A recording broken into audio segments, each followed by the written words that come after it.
back, everybody. It is the working brother. Drago Bosnic is here again. We're going flying. This is another flight. You can probably tell by the shirt it's the same day. But we decided to stick around. We have some other things to talk about.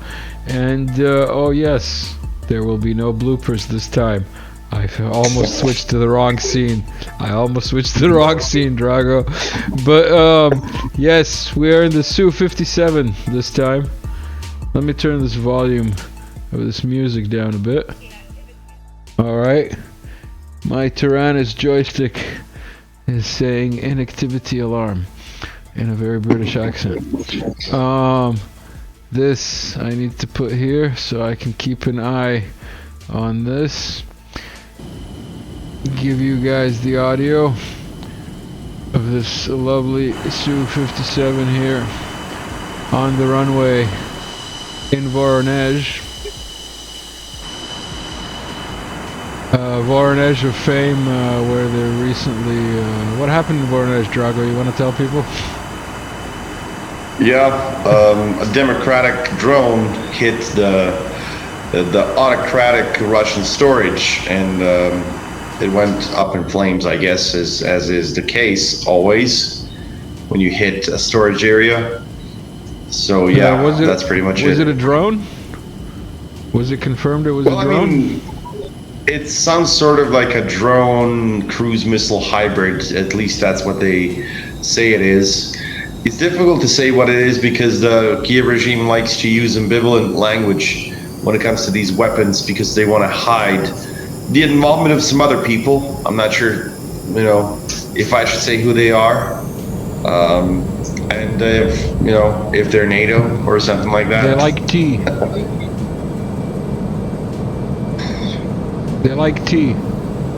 Is who they like tea. 150 knots. 150-ish knots was takeoff speed. More or less. That's I think 280 kilometers per hour. So the viewers don't know. Drago and I were discussing before we started recording. I had a question for Drago. Hold on, let me switch here. And lady, I don't want to talk to you, lady. She's gonna talk to us the whole time. I've gotta turn the volume down here for this flight because the Su-57 is a lot louder than that helicopter we were flying in earlier. Yeah. So Drago, we're above Voronezh. You with me? Yep, I'm with you. I'm looking at the Cobra that you just did. I'm actually doing like a, I think it's called unrestricted climb. And our vertical speed is about 24,000 knots. No, 24,000 feet. 24,000 feet per minute. That's what it is. I was about to correct you there because 24,000 knots is a lot faster than that. Yeah, our actual speed is Mach 0.57 or 361 knots. Actually, when it comes to this Su-57, I think the record for its the vertical climb is 380 meters per second, which is pretty good because it's actually over Mach 1 flying vertical. So actually, the Su-57 is capable of flying supersonic while going up. Yeah, I've done it before. I think we did it last time we flew. Let's get on our trajectory, first of all. This is Voronezh, deep inside Russia, one would say. Right? Yep. How's the frame rate? I think it's a little more stable. Yeah, it's better. It's better than with the helicopters, so... We are much higher up and it's just simulating air. But, yeah. Yeah.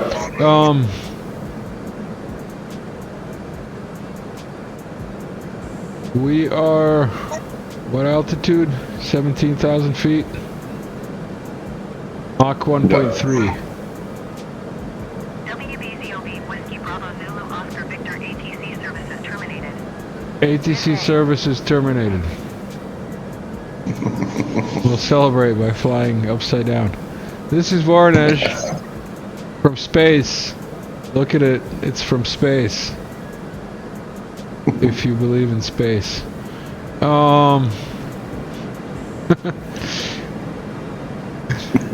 Did you like my inverted flying there, Drago? Yep, you can see the city. We were discussing before we started filming. I asked you a question. What did I ask you? What was the takeoff speed of the Su-57? I mistook it for takeoff weight because I've never actually had gotten a question like that, and I was thinking, wow, like what is it? It was really confusing. But yeah, we figured out it's 120 to 180 knots, which is around 230 to 330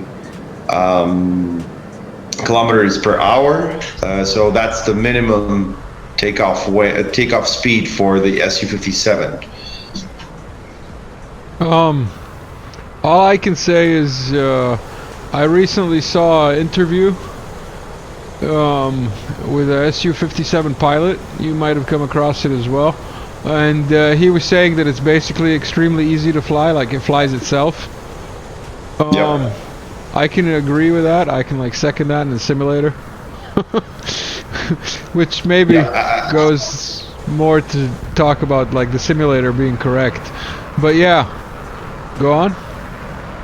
Yeah, I mean the Su-35S and the Su-57S both have a system called Voronezh TU or Voronezh 2, which is essentially like what the Russians call a digital pilot or a digital pilot assistant, which is essentially an AI system that helps you fly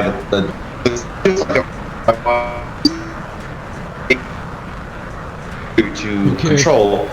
But it's like a program that does a lot of stuff for you, which is why the Russians never needed the second pilot for pretty much anything. So this system is, I mean, as far as I know, the Russians will probably install this system on earlier versions of the flanker, specifically the Su-30 variants, numerous variants it has. So I guess we're going to see more Russian jets armed with this AI style system. Not to mention little drones flying alongside them. What's that thing called? The Hotnik?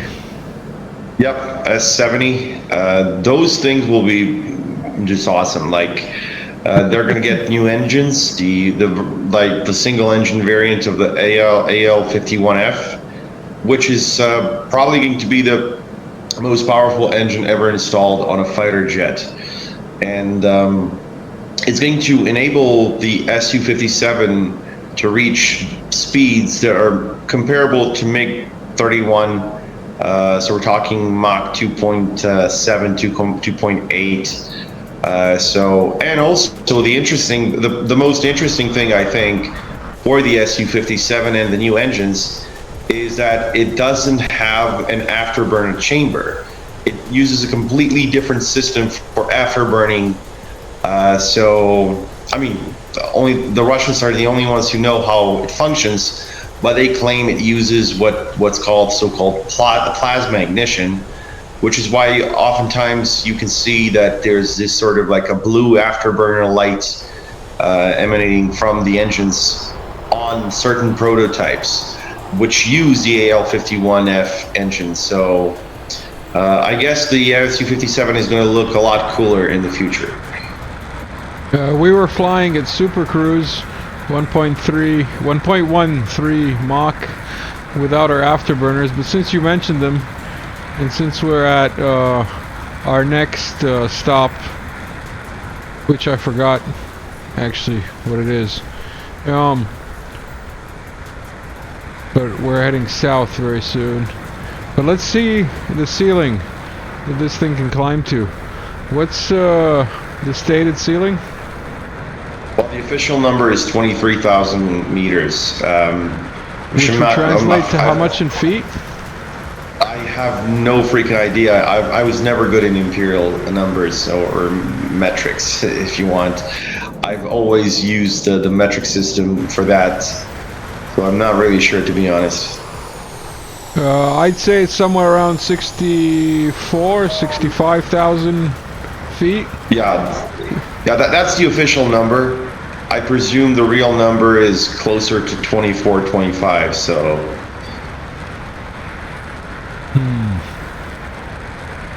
I mean, that's the general flight ceiling for the MiG-31, and the Fu-57 is supposed to replace replace the MiG-31 in a lot of roles, although the MiG-31 is unique in its own ways.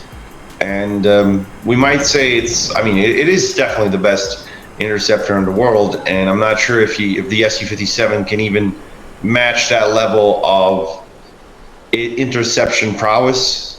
Because, I mean, the Su-57 is like the jack of all trades. It can do a lot of stuff. It's a multi-role jet. But if you have like specialized jets, most of them, or at least it's in most cases, they're good or they're better in these specialized roles than any multi-role fighter. Looks like we hit another mine here, or some kind of industrial zone, as we slowly head south, breaking the sound barrier right there, as we slow down from our descent, now at around 12,000 feet. Yeah, maybe I shouldn't have cropped the bottom of this screen, only the top. I'll keep that in mind for next time. I'll edit that. So yeah, now we're going south. We've got a long way to go, as you can see by our little VFR, I think it's called. Yeah, VFR map. We're still within Russia proper, one could say. But I was gonna say, why don't you tell us about that long distance Sioux kill while I try and open this missile? Oh yeah. Yeah, I mean, one of the biggest misconceptions about the Su-57 is that it carries the R-37 hypersonic air-to-air missile, which I was told by experts who actually are quite well versed in the Su-57. They told me that it's not really the R-37M, which is carried by the Su-35S and MiG-31BM. So the interesting thing about it is it uses completely different new missile that is called the R-97, or its prototype name was Izdelia 8110. And essentially it's supposed to replace the R-37M for the Su-57 and play the role of the R-37 for it. The interesting thing is it's about Mach 8, which is well over 9,000 kilometers per hour, and it has at least 400 kilometers in range.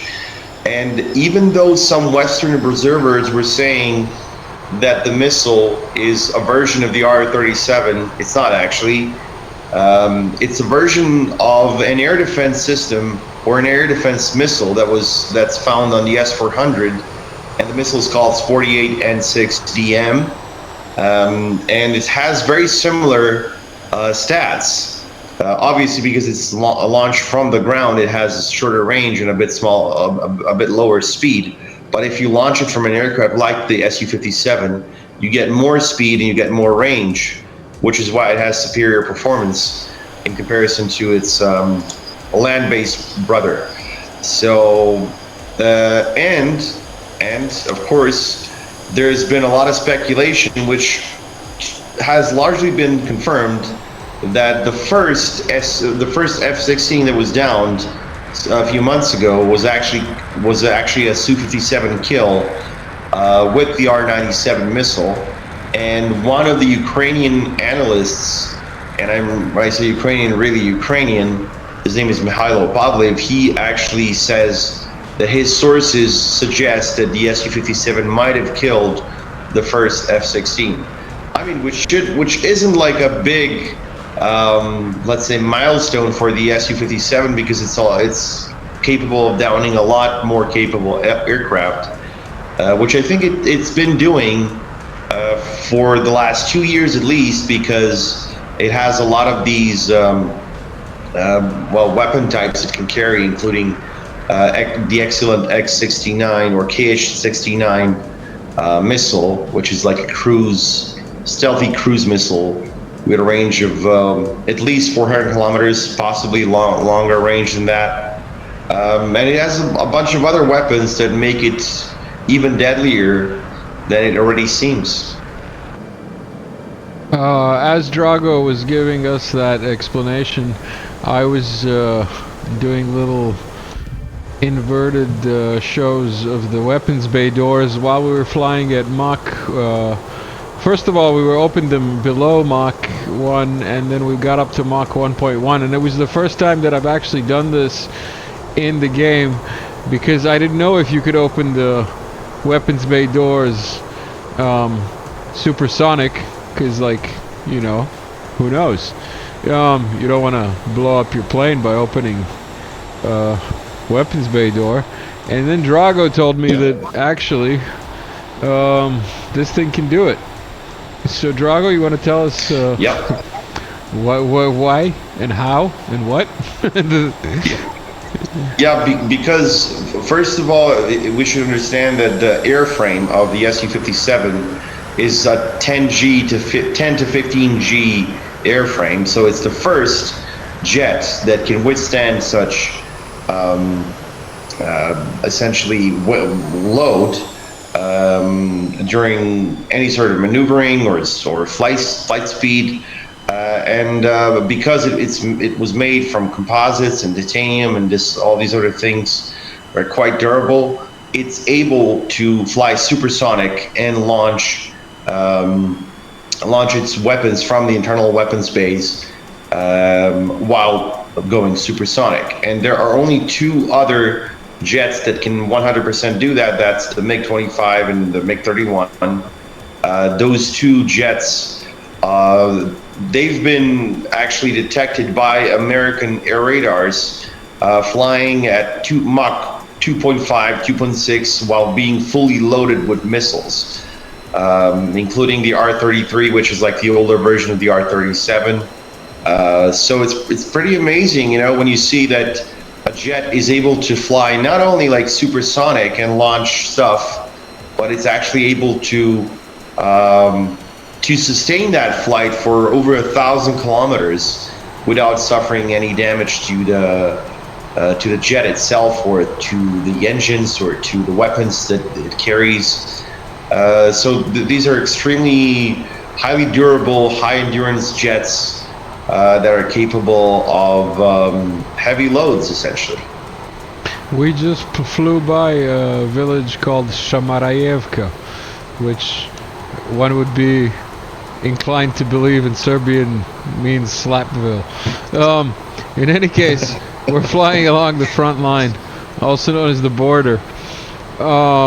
In this case, I'm pretty sure that this is more or less along the border between former Ukraine, also known as 404, and the Russian Federation. That music is awfully quiet. I should turn up the music a bit. What do you think? Sure. Where is that? If I wanted to do that, I'd have to click, maybe I'd do this, and then do this, and, oh, there we go. Music by John Woo, by the way, everybody. I might leave a link somewhere. As we fly this front line. Thank you for being here, if you are still here. And again, Drago, thank you for stopping by. Now Drago's on PC. He's not on his phone anymore. So next time we do a talk, it's gonna be, which might actually be uploaded before this is uploaded. So you might have already seen the talk where we talk about Drago's new camera and the ability for Drago to be square and not vertical. So these are the border towns, areas that are being fought over, or the let's say contact line is at. Let's go low and fast, huh? Move this camera up a bit.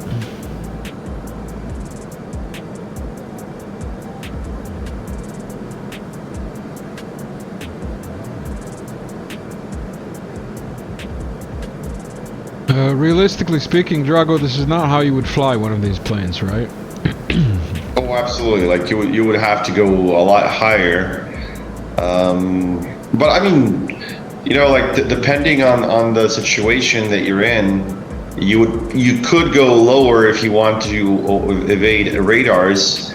However, given the fact that the Su-57 has a low RCS, or radar cross section for those who don't know, you could theoretically fly a lot higher than that. And the thing about it is, if you're able to escape radar and fly at high altitude, anything you launch is going to have a lot more energy, a lot more range, so you can hit, you know, targets that are far further than usually. And usually the Kiev regime has to fly extremely low, which severely limits its Su-27, MiG-29, and Su-24M jets, which usually carry these Western-made or Western-donated, as they say, although nothing is donated, but anyway, cruise missiles, such as the Storm Shadow. So, yeah.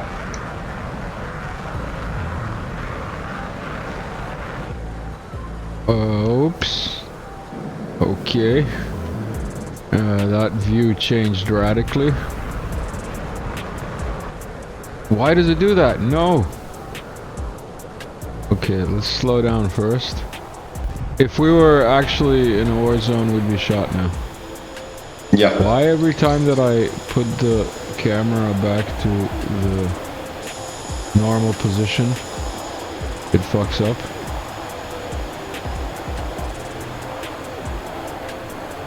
Okay. Now, can you go for a dive?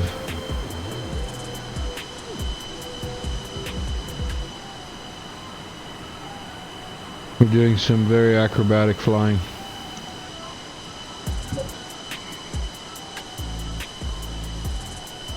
Also flying golden hour. Photography enthusiasts will know what that means.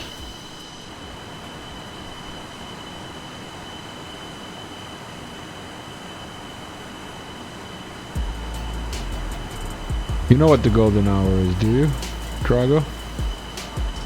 For photographers, right? Yeah. Well, I suppose the best time to take pictures, right? Exactly. It's the hour before sunset, generally, and sometimes around sunrise. Now, back to super I figured cruising that's what it is about. afterburner.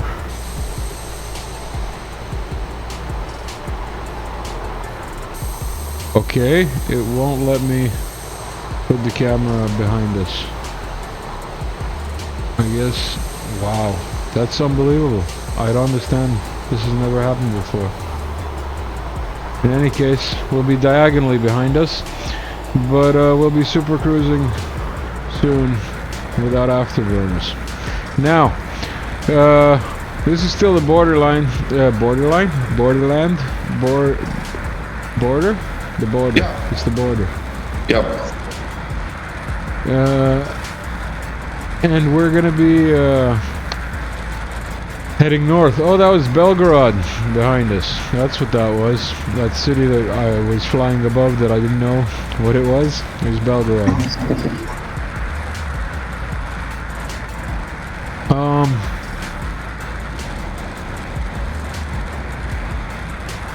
We're taking a right here, and then we're going north towards Sudzha, the place that everybody wants to see. I actually flew there with a helicopter, but it was too far from everything else to fly a helicopter mission there.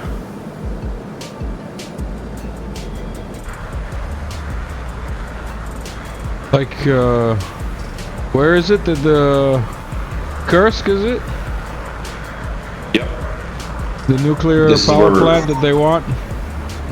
Yep. I mean, it's not in the city itself. It's in the so-called Kursk Oblast, or Oblast meaning a region or an area. So yeah, that's that. In that general area, there is the Kursk NPP.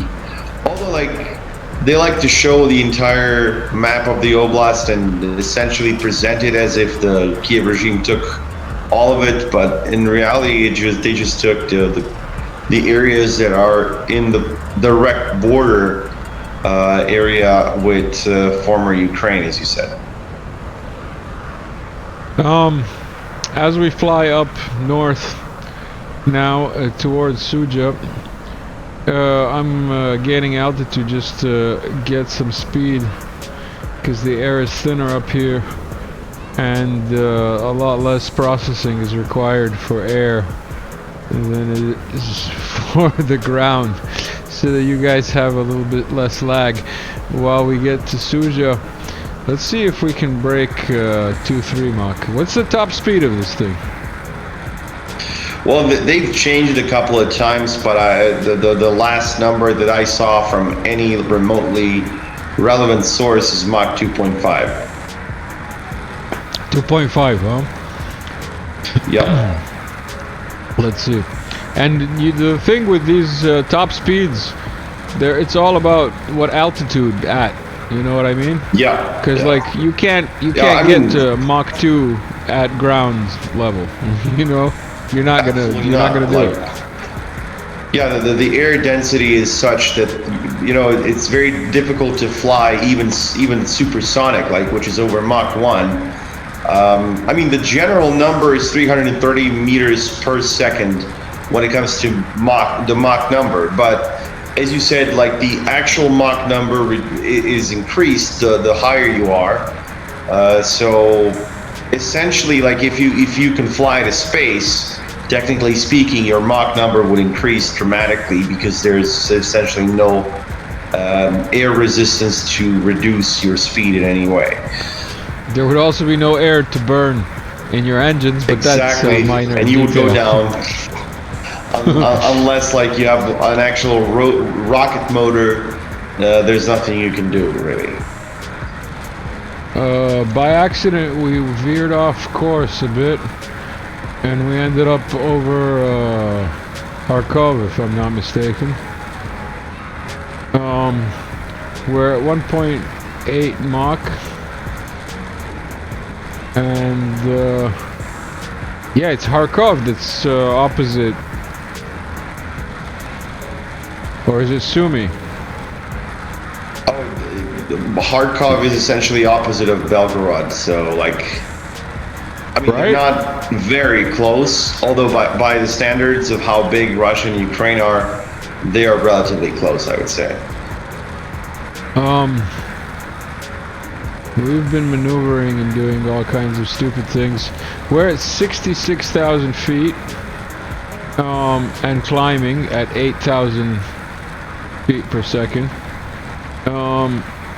And we're somewhere above Sudzha now, so we're gonna start descending and see what the top speed of this baby is, at least under descent.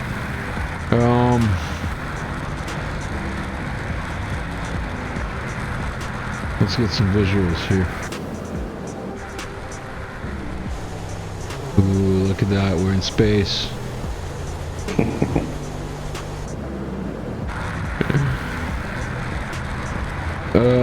$69,600 feet.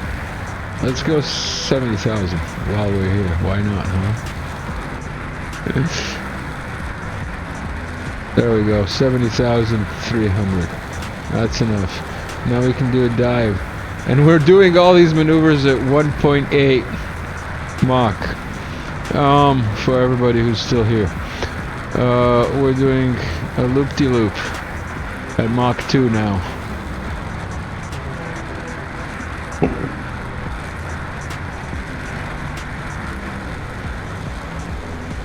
Mach 2.2.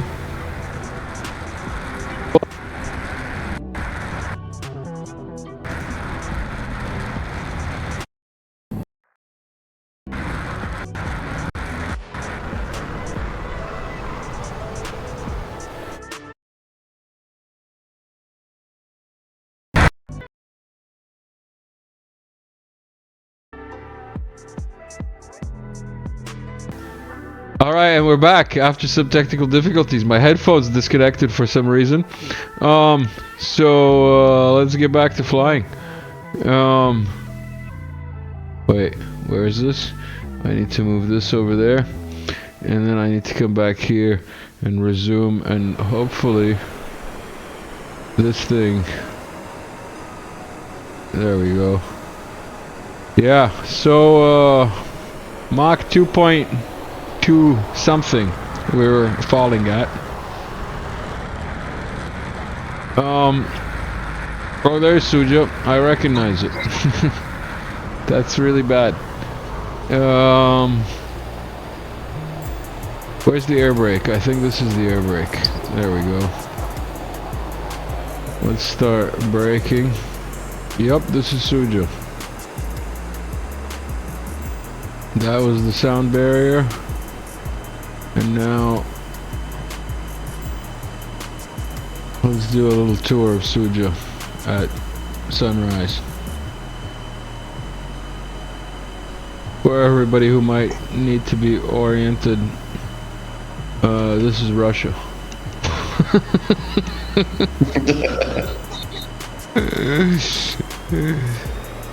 What's our airspeed? I think we should increase our airspeed a bit.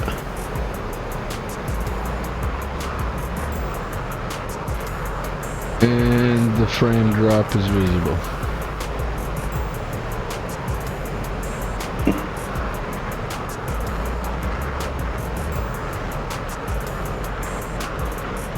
Those of you who follow the battlefield updates will recognize all these settlement names. And we've done the full turn, I believe. This is Sudzha itself. Right? There it is. Alright. And now we're going left or east. Or no, wait. We're going right. We're going west. My bad. Air brake off.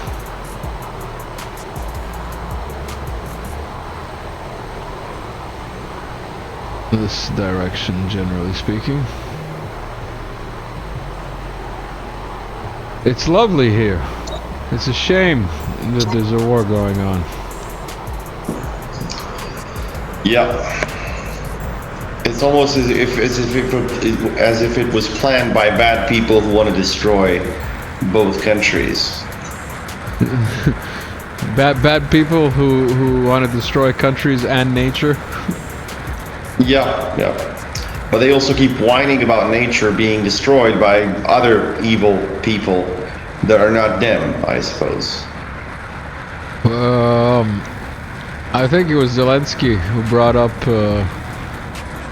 the ecological damage that Russia is. I'm just showing off flying upside down here, by the way, for everybody who's with us. Also, yeah. Zelensky was talking about how Russia caused ecological damage. We're back at Mach 1.3 for people who are following along with the speeds. That's why we're in this plane, because these distances are huge, unlike the helicopter range distances that we were flying. We took the helicopter to select it to fly with this, and realized that it would take 2.5 hours with a helicopter this flight. So we decided to take something a little bit faster.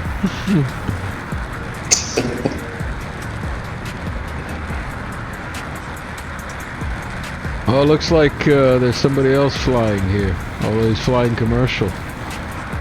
Dex TY-77 and a Boeing 787 flying commercial long distance at 33,000 feet. Shall we intercept? Let's see how... What's he doing over Russian airspace? How are we here? Yeah, because it's closed, right? I forgot about that. Oh, he's further away. He's further away from us than we are from our destination, so we're gonna let him go. We'll call in somebody else to deal with him.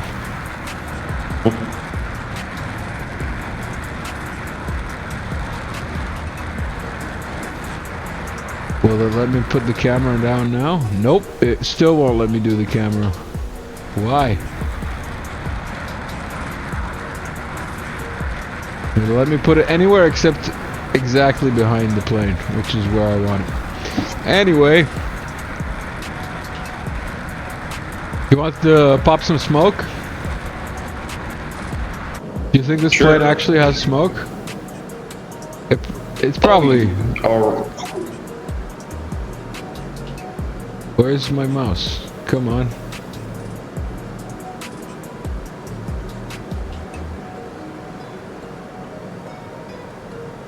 Red smoke. White smoke? Red smoke.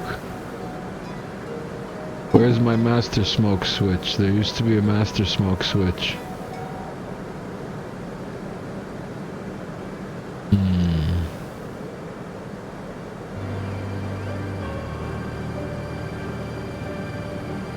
Drago? I think it's to the right.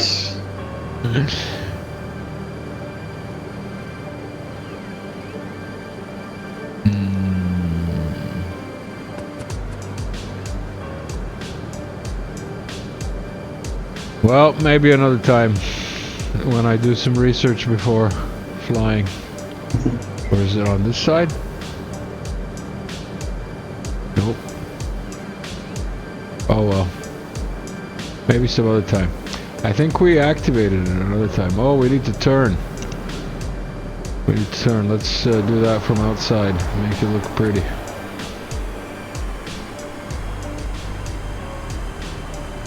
Is this the Microsoft Sim giving us a Russian flag? Hold on, hold on. They're not changing the names to Ukrainian ones. They're not. They're making Russian flags in the sky. So with the sky in colors. the sky. So I guess they have their allegiance. That's great. Unbelievable. Let's actually see how fast this baby can go. Now that we're going just to the nuclear power plant and to land. What do you have to say about nuclear terrorism? Oh, it's great. I mean, all people who do that are incredibly smart, and they are very forward-looking because, you know, they understand that this has no long-term consequences for anyone, especially for the next several eons if you blow up a nuclear power plant, which is why the Zaporozhye nuclear power plant has been getting the same freedom and democracy treatment for the last 2.5 years. And the probably the most interesting thing about these events is that the Kiev regime keeps saying the same thing over and over again, and it's the Russians shelling themselves all the time. Like for 2.5 years, while they've been controlling the Zaporozhye NPP, the Russians have also been shelling it because, I mean, what else do you do but shell yourself, right? So it's pretty interesting how that works. Yeah, go on. Sorry. Yeah, I was just about to say, I think we would see the same thing happening in Kursk, but the situation is not going very well for the Kiev regime there, which is why we're not seeing anything of sorts yet. Kursk. We'll be there soon. Come on, switch wind. There we go. So, Mach 1.5, altitude 44 and something. Whoa, talk about lag. I want to thank my PC for not dying.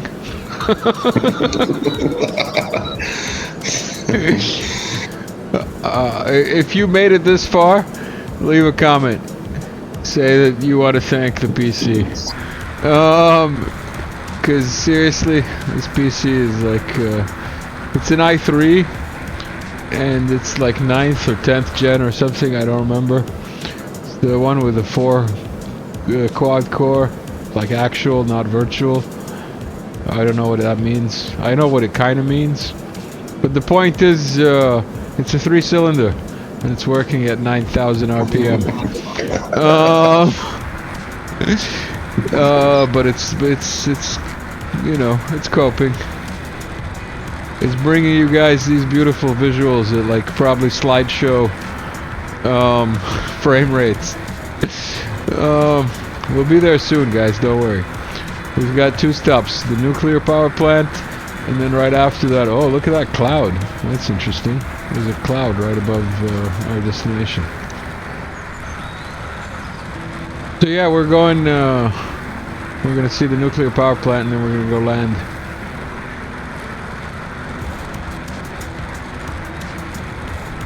I think actually this first stop that we're gonna stop at right here on the river is the nuclear power plant. 2.27, Mach 2.27 we're cruising. Drago for the record. And now let's try dial and let's see if my headphones disconnect again from the extreme speed. 2.25. Nope, it won't go more than 2.25. At least not in the game. Yeah. And here's you the probably have to nuclear power subscribe plant. to a faster Su-57. Pay to play, huh? Pay to win. Yeah, pay to win. Let's do a little circle here around the nuclear power plant. Because honestly, it's bigger than I expected.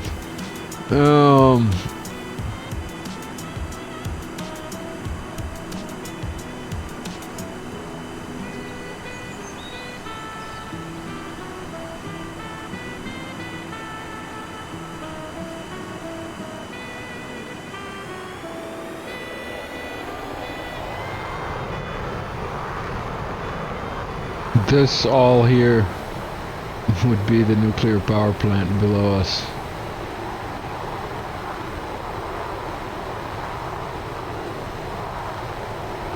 Pretty huge complex. So Chernobyl, have you seen the TV show? The Netflix adaptation? Yeah, it's all the Russians' fault, man, as is always the case. Like, you know, if there's something good they can take, they will take it and say it was done by the Ukrainians, you know? And if it's bad, then it's definitely Russian. I mean, the Russians built Chernobyl, obviously. That's why it was shitty, right?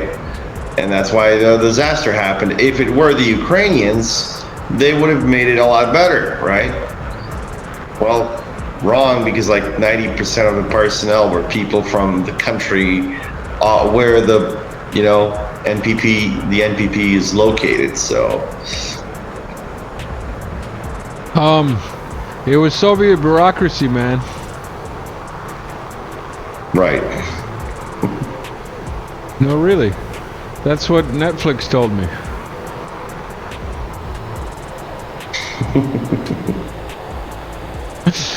No, seriously though, I think it's hilarious that the Netflix Chernobyl thing came out. And then there's that whole story about a dirty bomb. Yeah. Because, like, that was really scary, that, like, Netflix show. It actually, like, you know, it was pulling on the heartstrings in every which way, you know? Yep.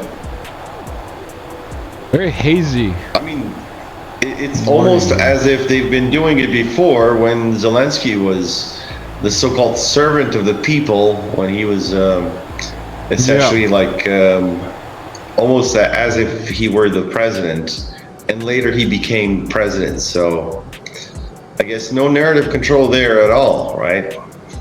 No, man, you're a conspiracy theorist.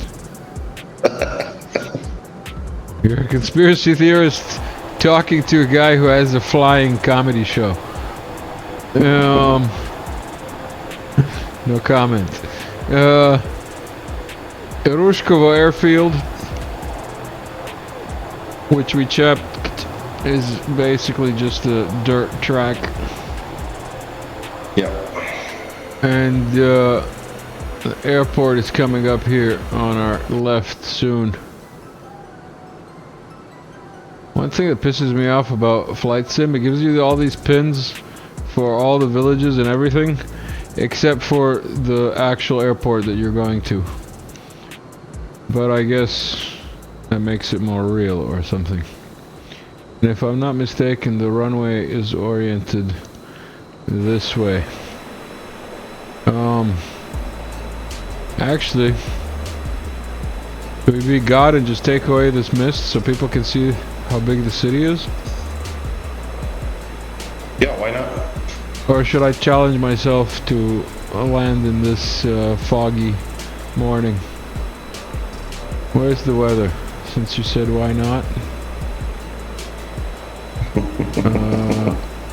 Let's not do live weather. There we go.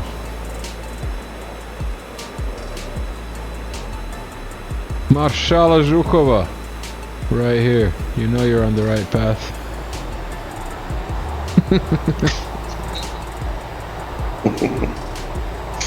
Literally in this case. Yeah. I've been watching those Liberation Russian movies, 1, 2, 3, 4. Excellent movies. Highly recommended. Airport should be somewhere here. Oh yeah.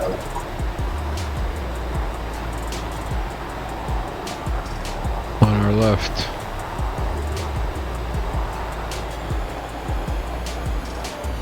There it is. Oh, we might be able to pull in straight. Let's see if we can do that.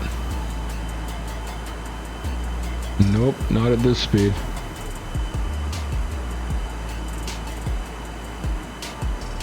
Need to come around.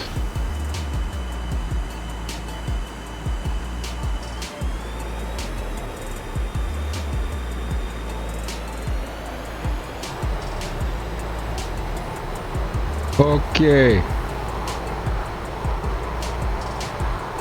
Looks a lot easier than it is. Oh yeah. I remember when I was flying it. Yeah, I mean, we were flying it together, I guess. Damn, it is hard. You mean in person when you were here at the Working Brother Studios? Yep, that's what I meant. I was lucky because I got like a 3D view of the damn thing, so it felt more like a real thing, which should have made it easier to fly. Well, spoiler alert, it wasn't.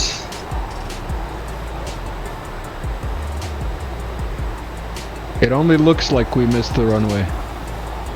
Only amateur pilots will say we missed the runway. We're actually right on track. We might not get enough runway to land, but we kind of got there. Yeah, we probably won't stop in time. Okay, we overran the runway. Well, we're on the ground safe. That's what matters. This plane can also land probably on unprepared runways, as they call them, right? Yep. For real, It's huh? been made to be... Yeah, I mean, it can do that. It's been made to be a lot more robust than most other jets, including jets of its own generation, or jets that were like of older generations but are comparable in terms of eras when they were operating or are still operating.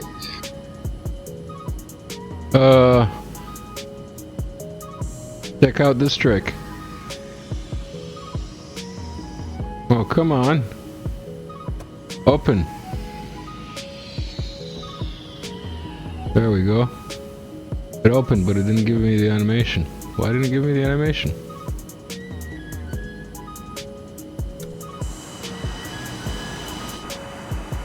What? There we go.